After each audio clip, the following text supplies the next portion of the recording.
الحمدللہ نحمدہ و نصلی علی رسولہ الکریم اما بعد فاعوذ باللہ من الشیطان الرجیم بسم اللہ الرحمن الرحیم۔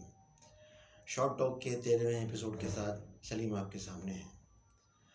علامہ اقبال نے کہا تھا کہ ہزاروں سال نرگس اپنی بے نوری پہ روتی ہے، بڑی مشکل سے ہوتا ہے چمن میں دیدہ ور پیدا۔ ہزاروں سال تو نہیں لگے، اس زرخیز مٹی نے دیدہ ور تو پیدا کر دیا ہے، لیکن نرگس ابھی تک بے نوری ہے اور اس کے چیلے چاٹے اندھے ہیں، بہرے ہیں، گونگے ہیں، انہیں کچھ نظر نہیں آ رہا۔ اچھا، وہی بات ہے کہ ایک اکیلا دیدہ ور کیا کر لے گا؟ کوشش تو بہت کر رہا ہے اور اعلان بھی کیا اس نے مدینہ جیسی فلاحی ریاست بنانے کا، لیکن اس ریاست کے پیچھے جو کچھ چھپا ہوا ہے اس کو بھی سامنے رکھنا ضروری ہے۔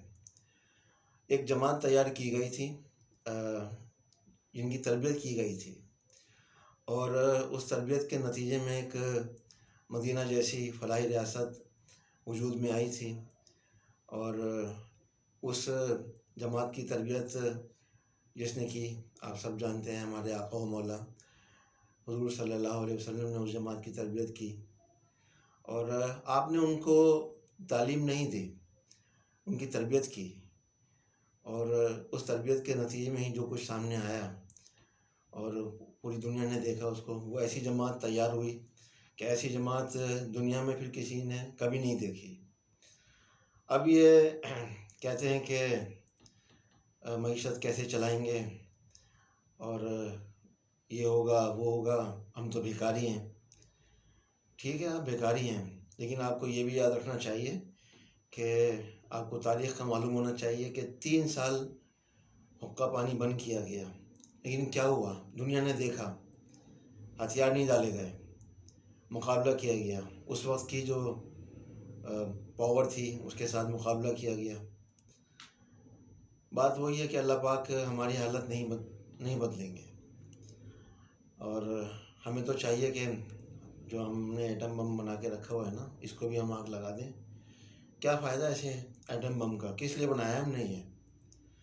دنیا میں تو ان کو NRO مل گیا ہے، لیکن وہاں کی فکر منع ہے، وہاں نہیں ملے گا۔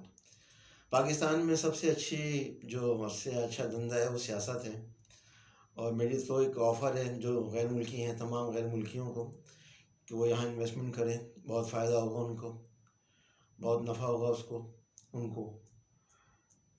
کینسر کا علاج تو ہے، کرپشن کا نہیں ہے۔ کوشش تو بہت کی جا رہی ہے اس کا علاج کرنے کی، لیکن ایک اکیلا آدمی کچھ بھی نہیں کر سکے گا، اس کا ساتھ دینا ہوگا، ورنہ پھر جو سامنے آنا ہے اس قوم کے، اس ملک کے، وہ کسی کو اندازہ نہیں ہے۔ میں نے پہلے بھی کہا تھا، 12ویں ایپیسوڈ میں کہا تھا کہ یہ عدم اعتماد کا معاملہ نہیں ہے، عدم برداشت کا معاملہ ہے، اور عدم برداشت کا معاملہ باہر سے شروع ہوا ہے اور اس کو یہاں تک لایا گیا ہے، اور اس کے ذریعے جو کچھ کیا گیا ہے سب آپ کے سامنے ہی ہے، ہم سب نے دیکھا ہے۔ کوئی بھی کچھ نہیں کر سکا، ایجنسیاں کچھ نہیں کر سکیں، عدالتیں کچھ نہیں کر سکیں، کورٹ کچھ نہیں کر سکیں، صحیح ہے نا؟ ہم سب نے تماشا دیکھا ہے، تماش بین تو ہیں ہم لوگ، اور ہیں کون؟ دیکھیں، خان جو ہے سب کچھ ہو سکتا ہے، نا تجربے کار، اور کیا کہنا چاہیے کہ اس میں صلاحیت نہیں ہے حکومت چلانے کی، سب کچھ ہو سکتا ہے، صحیح نا؟ لیکن وہ نہ جھوٹا ہے، نہ کرپٹ ہے، نہ بزدل ہے، سب کچھ آپ کے سامنے ہے۔ اب آپ کو دیکھنا ہوگا، سمجھنا ہوگا اس کو، اور میں مقصد یہ ہے کہ حمایت تو خیر نہیں کر رہا، لیکن جو حقائق ہیں ان سے آپ کو آگاہ کر رہا ہوں۔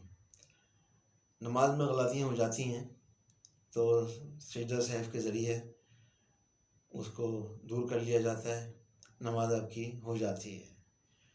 تو سجدہ سہو اس قوم کو کرنا ہوگا، اور رمضان کا موقع ہے، بابرکت دن و رات ہیں، اور پتہ نہیں ہماری آگے زندگی میں رمضان آتے بھی نہیں آتے، تو ہمیں سوچ سمجھ کر آگے بڑھنا ہوگا، ساتھ دینا ہوگا، دعائیں کرنی ہوگی۔ میں نے پہلے بھی کہا تھا کہ دعاؤں میں نہ اثر ہے، نہ دواؤں میں اثر ہے، لیکن بہرحال جو بھی ٹوٹی پھوٹی دعائیں ہیں وہ کرنی چاہیے، اس طرح ہمیں ساتھ دینا چاہیے۔ اگر ہم نکل نہیں سکتے، ساتھ تو دے سکتے ہیں، سمجھ سکتے ہیں کون صحیح ہے کون غلط ہے، اور کھلی آنکھوں سے اس کو دیکھنا چاہیے، کھلے دماغ سے اس کو دیکھنا چاہیے۔ میں پھر کہوں گا کہ سجدہ صاحب کر لیں۔ اللہ حافظ۔